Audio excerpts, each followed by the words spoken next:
Советниците на СДСМ бараат вонредна седница на Советот, итни мерки и одговорност по трагедијата во Кисела вода. На седницата пак да се формира независна стручна комисија која ќе изврши целосна проверка на сите издадени одобренија за градба на територијата на општината.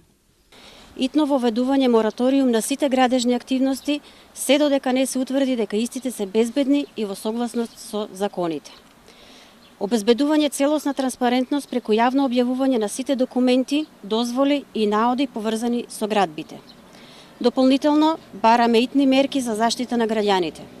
Да се изврши проценка и доколку е потребно, евакуација на сите лица и објекти кои се наоѓаат во потенцијален ризик. Градоначалничката Бети Стаменковска-Трајковска соопшти дека надлежните институции постапуваат и се во тек проверки за утврдување на сите околности поврзани со настанот, побара и безбедноста на граѓаните и на работниците да не биде предмет на собирање на политички поени. Општината целосно соработува со институциите и ќе постапи согласно сите наоди и препораки, но одлуките мора да се темелат на факти и на стручни анализи, а не на предпоставки. Ја разбираме загриженоста на јавноста, но апелираме на одговорност и воздржаност од изнесување на непроверени информации и политизација на случајот.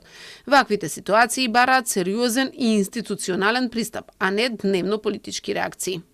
Итна и темелна истрага побараа и од Синдикатот за градежништво. Нивната пракса покажала дека во ваков случај одговорноста треба да се бара кај главниот изведувач, надзорниот орган и Државниот инспекторат за труд.